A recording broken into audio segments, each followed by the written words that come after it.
What's going on, guys? Welcome to another episode of Plus Club on Tasty Loot Gaming, the show where we play the games offered to us by PlayStation Plus throughout the month, and at the end of the month, we talk about them.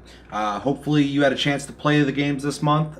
They were The Tower of Deadly Monsters, and everyone's got in the Rapture. I can't talk at all. Fucking filming. But before we get into that, typically, every 2 weeks we do a Taste-to-Cast. This week we're not doing it for scheduling reasons, Thanksgiving, all that shit, in which we typically will announce our Game of the Month. Now, the Game of the Month this month has been Warframe. We've been playing it. We're going to talk about it a little bit. But let's decide what the, at random, what next month's game is going to be. Mm-hmm.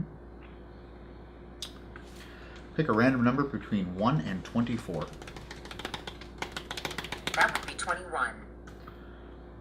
And The Witcher 3. Shit. Okay, so Warframe, keep playing that this month, but next month we will be making an effort to play Witcher 3. If you have it, make sure to play it. If you've already beaten it, it'd be a good month for you to be staying tuned and hearing what we have to say about it. Watching YouTube videos on it, whatever. Who gives a fuck? But yeah, let's start off with a brief conversation about Warframe. We talk about it so much that let's just talk about what our experience of this month has been. I'll start because I've taken a long break from this game. Coming back to it's been awesome. It's a game that I always like returning to. A lot of content has come out since I took my break. The biggest thing I achieved this month in Warframe was unlocking Titania, that's her name, which is the newest Warframe. I actually unlocked her myself. I didn't buy her. I was planning on doing that, but you had told me that that her quest line wasn't that hard, and it wasn't. Just a little bit of time, but not even that bad. You essentially go through 3 missions through Earth. We have to collect resources, get the individual parts for her, and then put her together, and then wait 3 days, which I did. I'm proud of myself. Other than that, it's pretty much business as usual with Warframe. It's fun. It was fun playing with you guys. I'm probably going to continue playing it after this month because I forgot how much I love this game. But yeah, a lot of the new content stuff I'm still not quite sure what's going on with, but I'll get the hang of it. Thoughts? I also took a very long break from the game, so lots of new things to take in. I also did the Titania quest line. I think we did that together. So I just, as of recording this, got the quest line for Sands of Inaros, so I get to start that one next. Some of the new systems that, or at least for me, that I actually really enjoy. They have the Ayaton statues now, which are essentially these little... Oh, my brain is not working right now. Orokin statues that you get, and you can also get these stars that you put in them, and it'll tell you which ones you need, and they'll start animating to the point where they go into a full animation by the time you fill all the stars up. You can either sell these for endo, which is what you use now to level up your mods, or you can keep them and actually display them in your ship, which is what I've been doing with them, which is really neat. It's something other than buying noggles for your ship, which is really cool. Which is cool, yeah. More decorations for your ship is definitely welcome. The endo system is so much better than the fusion cores.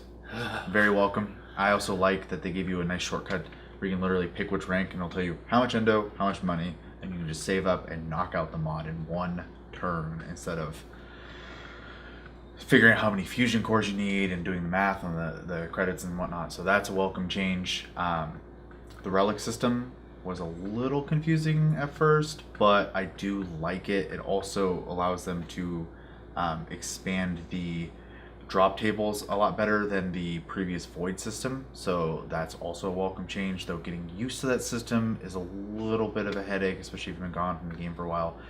Just now getting the hang of it.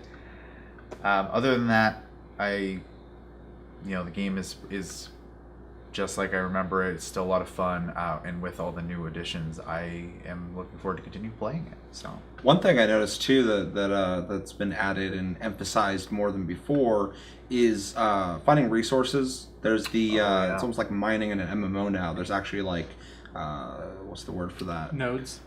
Yeah, like nodes that you break apart and you get the resources, which is cool. Kind of makes it feel like it's a part of the universe. Stuff that you're actually looking for now. It's not just random shit that falls on the ground. And then also like even doing that Titania quest, finding the resources, which are like pine cones and bushes and shit, to put it simply, I thought was neat. It kind of reminded me of back when I played MMOs more often. And then the what's Cephalon? What are those things called? Yeah, the Cephalon fragments. Those are around on planets. You collect those, and they open up lore and backstory to Ordis. I almost call him TARDIS. in the Cephalons, right? Or just Ordis? It's mostly his backstory, Okay. but it's generally about what they are. Okay. Which is a cool way to kind of find like collectibles on planets and then getting more story to the already expansive storyline of Warframe. I think it's a really cool addition. Yeah.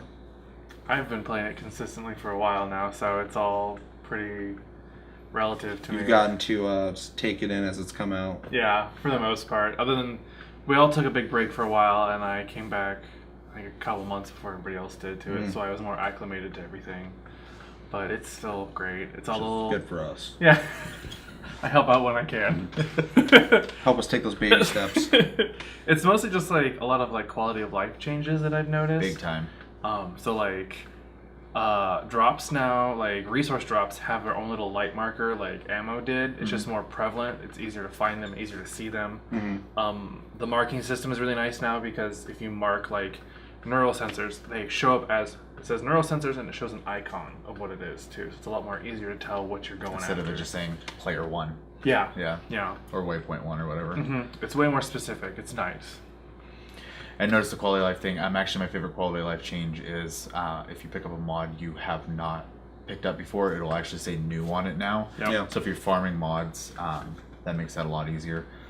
I also... And it's exciting too. Be like, oh shit, I didn't have that one. Exactly. And the other thing I was going to say after you brought up the nodes was it seems like they added a lot of little extra things to do while you're playing missions, so you're not just inclined to just rush through it anymore. Like breaking open things to find stars, looking for the Cephalon fragments, looking for the nodes and stuff. It's just it seems like a lot more to do while you're playing now. There's a lot of random things popping up and things that you're seeing on the side that's easier to see at your peripheral as you're running fucking 200 miles per hour through the fucking map. So yeah, it definitely does kind of slow down a bit and makes you kind of live in the level or the map for a second. You're not just running from point A to point B and then being done with it, which I'm so used to doing. I also noticed while we were playing multiplayer, I'm so used to people like doing the objective and getting the exit. We were doing I think it was a sabotage, and there was the 3 caches you can find. Plus we were farming void fragments, traces. Yeah, traces. And everyone had finished before me, and they had stopped and started looking for caches, so I was able to catch up on my void fragments, and they actually did all the objectives, and these were just random pickup people, so it wasn't just finish the sabotage and leave. Like, we did everything on the map, and I was like, wow, this is neat that they were able to essentially get people to want to do that stuff. So 2 other things also, star map is different now. Yes. It's been like that for a little bit, I guess, but for me, it was cool to see it. Still getting used to it. It reminds me of the original one, but a lot better done. I also really like visually how it shows like, you know, like a space station type thing for levels that are going to be more like Grenier based and not actually on like the planet.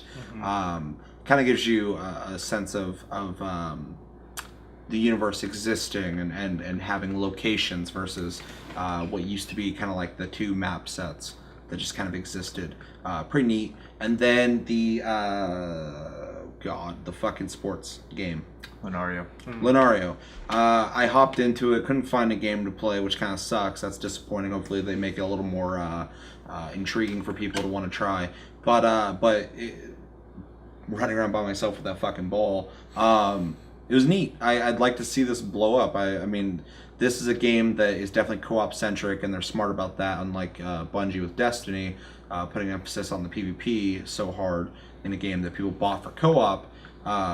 This game is definitely a co-op game, but it's cool to kind of see some on the side competitive stuff in a game that definitely can welcome that. I'd like to see that get bigger because I want to play a fucking game of it. Like, I sat there and waited and nothing. I did read the other day that they are allowing people to make dedicated servers just for Lunaro. But it might be a PC only thing. Yeah, that would make sense. Yeah. Otherwise, you have to rent it out and then. Yeah. That's good. That's good though. If someone wants to play that game, that's great. So. Until they do cross play, which would be cool. Yeah, I don't They say have to talk to PlayStation about that one. That's the holdup. And the updates. The update process. But they've gotten them really close, so Yeah. which is nice. Any final thoughts on Warframe? Still a great game.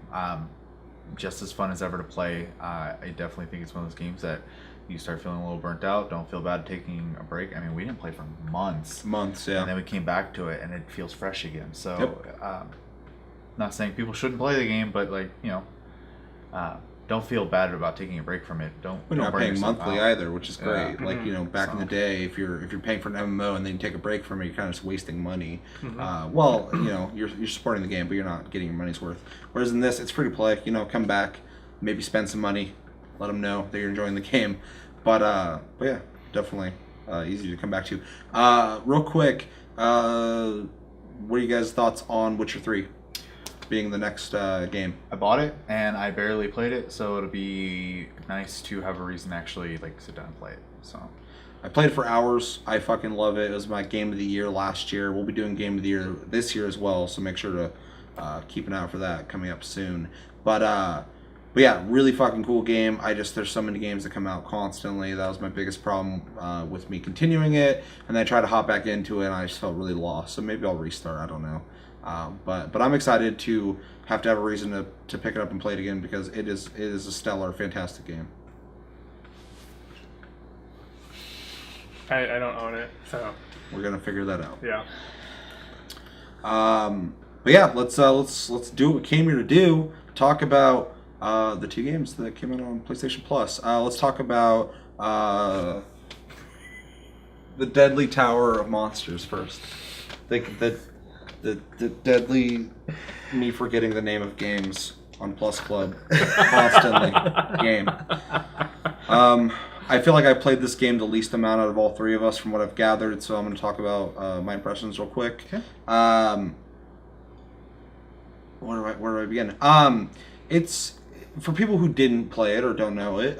It is a top-down kind of isometric type beat 'em up hack and slash kind of game that has kind of comedy themes in it, and you essentially go from base level and go up a tower and keep fighting monsters in different scenarios based off of old like sci-fi and fantasy movies, and you get loot and I think upgrade weapons.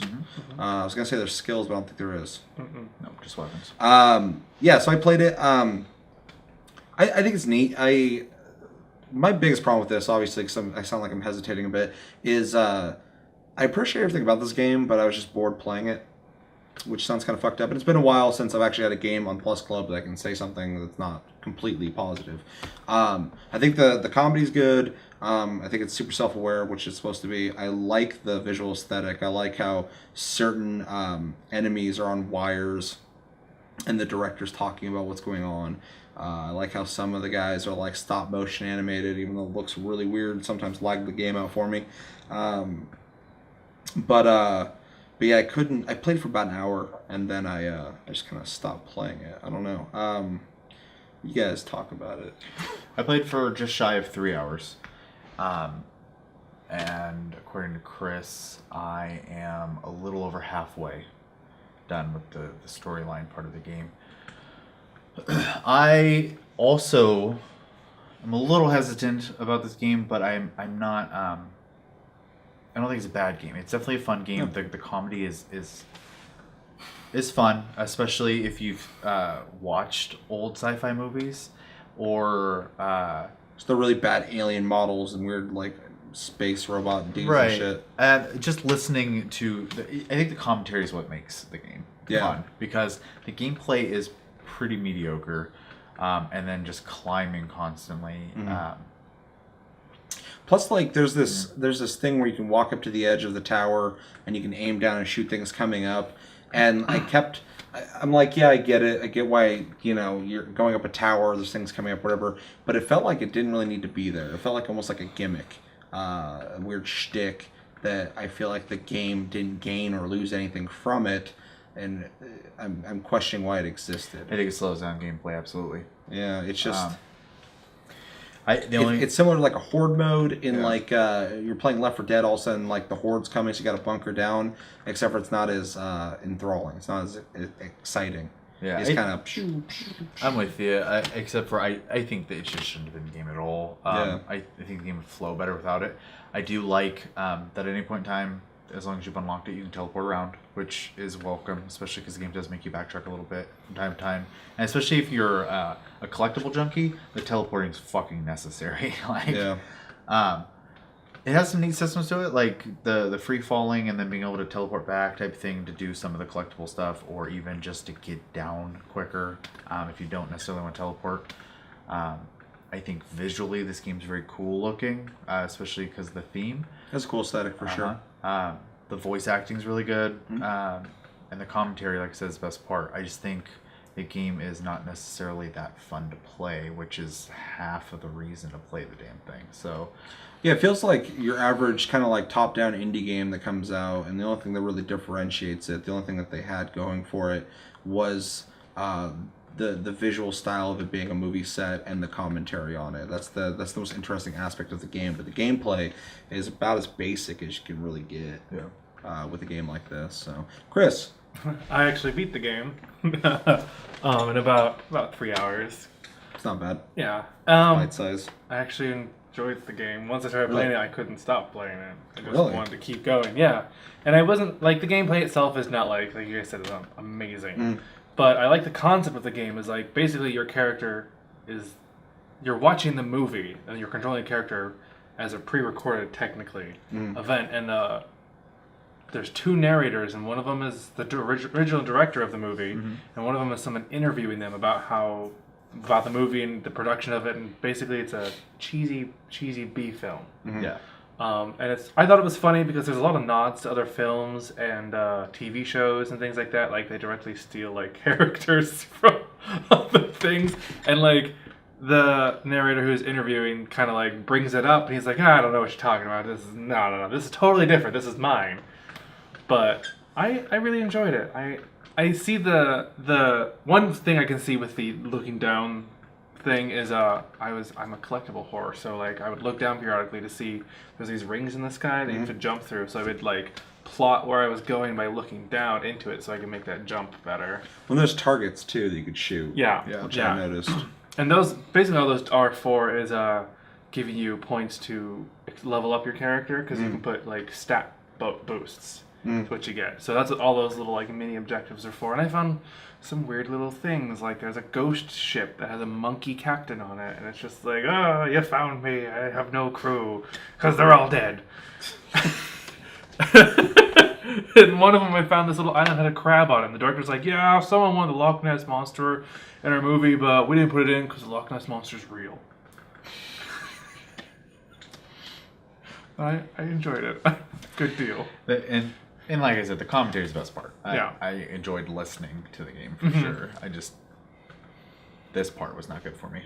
So I think one thing, and me and Sherry discussed this a little bit already, but one thing that the game was like one step away from, and they didn't do it, and they didn't have to because they want to have their own identity. I get that, but if this game had like random loot and maybe some like multiplayer, Josh said it had 2-player co-op or something like that. So I didn't get a chance to try that. Maybe it'd be better that way, But yeah, if there was like some multiplayer aspect of it, 2 to 4 player, whatever, and some random loot, I think it would have changed the game completely in its ability to keep me invested in it.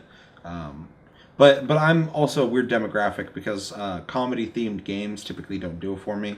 I play games for as like a pretty competitive dude. I like playing competitive shooters and games with like really good storylines, stuff like that. And so when I play games like, of course, people love Portal and stuff like that, and I appreciate those games and respect them completely. I'm not too into them just because of the comedy's not enough for me to keep coming back to it. So games like this are kind of just wasted on me, I guess. I mean, the most comedic game that I've really enjoyed was Borderlands and Borderlands 2, and that's mainly because the gameplay and the loot and the skill building and shit like that. The comedy was just a good extra. So it's hard for me to rely solely on good writing and comedy to keep me playing a game.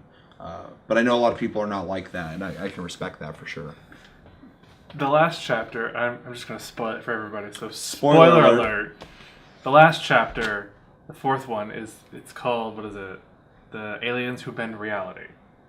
And aliens come down, as the director comes up, he goes, "What is this? That's not part of the movie. The movie ended. What's going on?" And the aliens are like, "Hey, do you see this?" And he's like, "Look at these." And they're scissors. And your character's like, "Yeah, they're scissors." He's like, "No, but they're magical scissors. I don't know what they do. They bend reality." And he throws them at one of the enemies, because you can see the enemies have like strings, and it cuts the string on the enemy. So it acknowledges that it's a movie set at that point. And then from there on, the aliens come back a couple more times, like, "Here, we found this tablet, and it has a list of words that we can't pronounce for some reason. Why don't you try it?" And it's a bunch of curse words. And so the main character can't say them either. And then later on, he brings these like, "This is the magical reality revealing object," and it's a mirror. And the guy's like, "What is it? It's a mirror. I see it all day." He's like, "No, but look behind you." And it tilts over, and you can see the production crew through the mirror. So then it becomes this reality-altering thing where you're trying to change the script. And the final boss, you actually are on the Emperor's ship, and you run to the side, and you jump off set into the direction crew, and you smack the director. Until he agrees to change the script. Okay. Yeah, that sounds pretty ridiculous. It's so weird, but I really liked it. No, it's definitely. It sounds like an interesting twist. I didn't expect it to go that way. Yeah. So. I just like throwing the scissors at people and watching them fall from their strings. I like how that's even a thing. Scissors cut the strings. Mm-hmm. Yeah. Any final thoughts on that game? I think it's worth most people playing. You might like it. It's not a terrible game at all. I personally couldn't finish it. So, me too. Definitely worth checking out. I'd recommend it to anybody who likes comedy-oriented games, narrative-driven games. People who like an easy kind of like beat-em-up game, kind of like the Lego game, shit like that. You're gonna walk through, hit a button, kill things.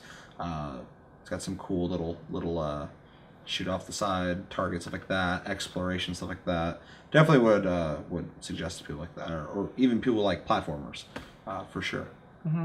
If you got some free time, check it out. Yeah. All right. The second game that was offered is Everyone's Gone to the Rapture. Now, this is a very much like a lot of other games like Dear Esther and Gone Home, a narrative-driven experience. I'll put it that way, where you essentially are walking through a town that's empty of people, and you essentially experience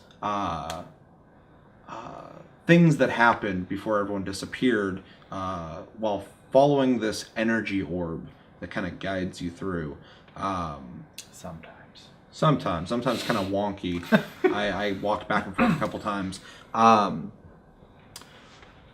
Anybody want to start this, or should I? I think you played the least, actually, so I did. You go ahead. I played maybe the half an hour to an hour at most. The first story, the game actually creeps me the fuck out. Really? I don't know what it is about it, but like I'm exploring the town, finding the first backstory, and it's like some sort of infection happened, all the buildings are quarantined, and that fucking orange, golden globe thing, we're just minding my own fucking business. And I'm in one of the town halls, and I'm watching and listening to like how they were discussing what the city's gonna, the little town's gonna do. Mm-hmm. And I just hear this in the background, and I look out and it's just like flying back and forth past the window, like staring at me, just creeping the fuck out.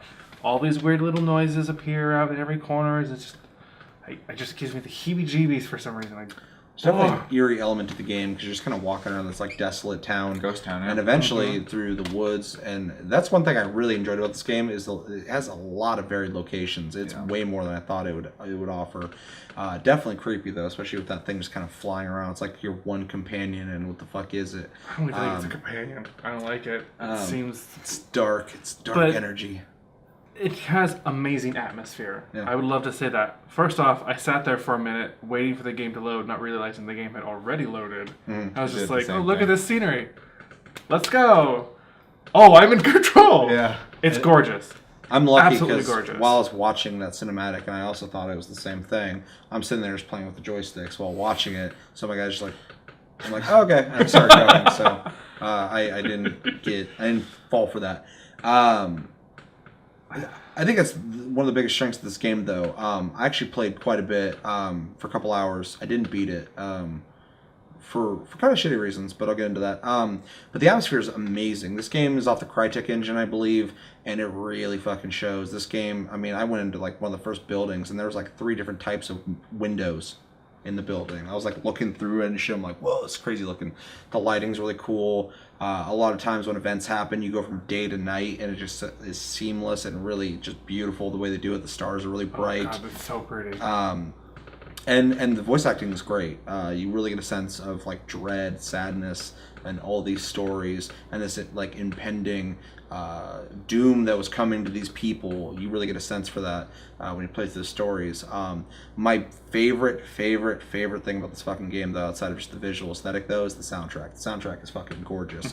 And if you only play for 30 minutes or whatever, it changes constantly. Like you get to new parts, and there's like these like frolicking, almost like instrumentals of like adventure after something really devastating happens, and then you get to these parts that are just like emotionally really fucking sad, and the music just builds, and it's just more epic than it should be, accompanied with the lighting and just the great voice acting. I remember the first story you go through, you're following this essentially specter of this dude going to the church or whatever. He's all alone, and he's like crying, doesn't know what the fuck to do, and then he goes into church, starts praying or whatever, and like the music just like builds and swells as he's essentially trying to ask God, what should I do, or whatever. And then when you leave the church, in the back, it's nighttime, and you're going through this forest, and there's all these little lights in the grass just sparking around and shit. And I just looked out, I was like, this is fucking beautiful. This is a beautiful experience.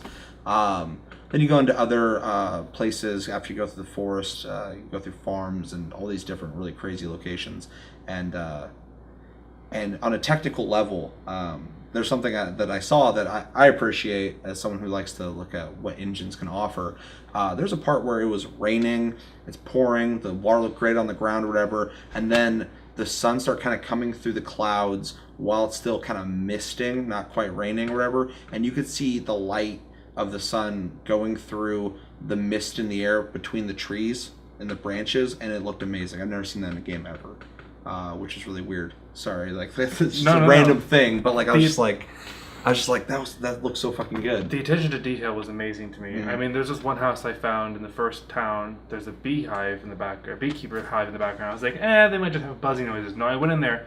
There's little like super realistic bees just hovering around everywhere. All the trees move independently in the wind according to how the wind's blowing. Yep. It's amazing.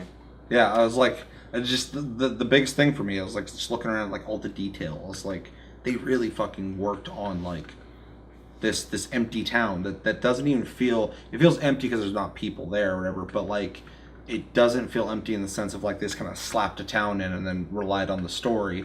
There's a lot of details to find while walking around, and a lot of random things to pick up. There's another story towards the end that I thought was great, where this woman's in her backyard or whatever, and there's these jets flying over. She's like screaming at them to like help them or whatever, and then you see these like light lines of where the jets were flying, and they fly away, and she's just like sitting there like weeping, and the music's just like really sad. And it's like, this game takes a while to kind of get from point A to point B. By the way, if you play this game and you didn't know, if you hold R2 and hold it, you'll actually walk faster. I told Josh that. I told you that. Nobody knew. The only reason I found out is because I checked the options, and on the controls it's like, yeah, this moves, and then do this, and then R2 makes you walk faster. I'm like, bullshit. I hit every button, nothing happened. Yeah. If you hold it though, yeah, just slowly starts speeding up. So after that, I was just like, I'm gonna tape this fucking button down. It takes forever to get around that game. Yeah. But the thing that kept me playing this game was those moments, the finales of the story arcs of characters. They were always really fucking cool, really built up. It was cool to see how it was unraveling and then finally getting to that peak moment. Except for, I think it was a dude named Frank, who at some point It's the third story. was in an argument with his friend and shot a gun at him to Oh, I make him didn't get get the that far fuck yet. away from him. I never got the finale of that. I went up to where it guided me, and it was just flying over this area where his gun was sitting against the table, and there was a chair. I'm like, oh, cool. Did he shoot himself? Like, what happened? It didn't work for him? Nothing. So I kept walking, and then the music changed, and it was like the next person's name. I was like, what happened? I had an issue like that. I think it was at the end of the second story. Wendy, the old lady. Yeah. I went in the backyard of what's his name, Steven or whatever, her son. And the glowing light was there, and I twist the controller, and it would like start building, Yeah. and then it just would stay like that. And I was And like, you held it there? yeah. Because Josh had issues with that. I He's held like, it. it won't work sometimes. Like, you gotta find the spot and let it build. And then I did the other way, and it calmed down. I was like, okay, so, and I went Yeah, back yeah. the other way, and I held it there, and it just kept doing that. So I'd like move my character's position, try it again. I tried it for a good like 10 minutes. Yeah. It just didn't go. So unfortunately, I got to miss out on, which I'm pretty positive was the finale of the second story. Yeah, I think that's the thing I was talking about with the jets flying over. It's really cool. Yeah, and I didn't Sad. get that. I'm going to reiterate some of the stuff you guys already said. This game is beautiful. Beautiful game. It's not a town in a video game. It's a real fucking town. Like, Yeah. It is such a great job. I did not feel like I was in just like some map crafted for a shooter or a survival game or something like that. I felt like Built off like an algorithm or somebody something. played a shit ton of Minecraft and fucking, I mean, Got creative. and got super creative. I mean, this is legitimately like I feel like this is a real place somewhere. The music, I'm not usually keen on music, but I did notice that it really did fit the scenes really well. I probably didn't pay attention to it as much as you did. I usually don't, but I did notice it in this game. I had to. The production was so fucking... It was higher than I expected on a game like this. The game looked great, but that was Crytek's engine. I mean, it looks great. They did a good job with it. But the music, they had choirs singing and fucking so many different tracks that interlaced between each other that constantly I was just kind of like, whoa, this is a completely different song. There wasn't a repeating music theme. Like, there was a thematic constant in the music, but it changed so much that almost every single story had its own music score, which is fucking impressive. Yeah. Well, and besides the game, being Crytek and gorgeous, though, the detail in like you said, there was multiple windows in houses. Every house was different. Every backyard was different. I never felt like I was seeing what? Garden. It's a British game. Every garden was different. Oh, I'm sorry. I didn't feel like I was running into repeats very often, except for obviously like the radios and the phones and stuff like that. But like everything felt like it was crafted, which was really impressive. The slow pace of the game made me not be able to beat it, unfortunately. I did kind of start getting burnt out finally. I do want to come back to it and finish it because I know I got to be getting towards the end. I'm about halfway through Frank's storyline now. But the different locations is also something I really enjoyed. Like there's the main part of the town, and then like you said, you get to the woods area, and then you get out to the farm area, and there's also the train track part, which I thought was really cool.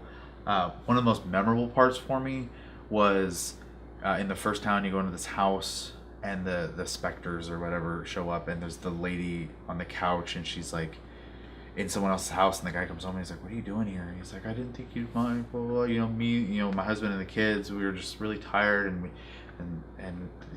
they were bleeding out their noses, and so we decided to come in. We didn't think you'd mind and sleep upstairs, but it's been 6 hours and I'm too afraid to go check on him now. Yeah. And then you follow them, they get to the stairs, and they're like calling up, and then they fade away, and you go up there, and there's a bed with a drawing the kids have done, and there's bloody tissues everywhere. And I was just like, holy crap. Yeah, it's grim. Yeah. It's dark. The whole atmosphere of the game just like, and I love like emotional experiences, even if they're really sad. Like if I can get a feeling from it, I love it.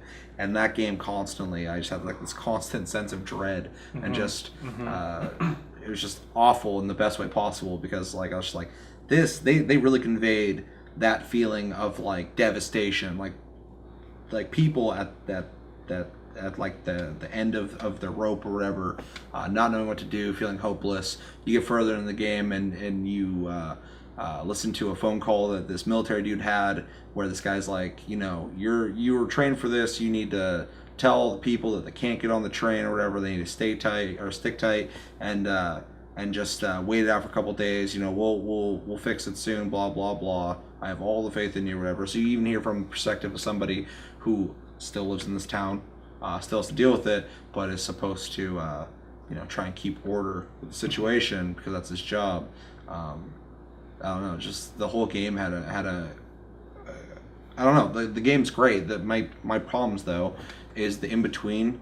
I loved looking at everything, but sometimes you're wandering around and backtracking, trying to figure out where the fuck to go. That's the biggest issue with this game is guidance. Yeah. You have that orb that's supposed to show you around or whatever, and when it works great. I actually like the way it works. It's neat to kind of see it out in the distance doing its thing. You're like, oh, I need to go over there. But sometimes it just kind of gets stuck and doesn't know what the fuck it's doing, or it just is gone.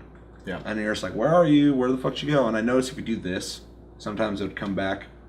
I don't know if that's actually a gameplay thing. Maybe it's a placebo effect, but I'd be like, come back, and then show them like, okay, there you are. But also with that being kind of broken, I feel like, and missing the finale on certain storylines, these things kind of wore me out, because I was enthralled. I was enjoying the experience, and I wanted to beat this game, but I got to the point where I had slowly walked through a town multiple times trying to figure out where the fuck to go, without any kind of answer of that, and I was just like, I'm just kind of wasting time now. Like I could go do something else with my life right now than just walk around this town. So yeah, if that was fixed, I definitely would have beaten this game. I loved it. I thought it was a really cool experience. Probably one of the best games like this that I've played. I thoroughly enjoyed it. I just wish it was not made better. It was made great, but Finely tuned. I wish it was finely tuned, for sure. For sure. Yeah, I'm with you. And like I said before, I want to go back and try to finish it, because I am curious like what the finale of the game is going to be like. I also love the theme of that light.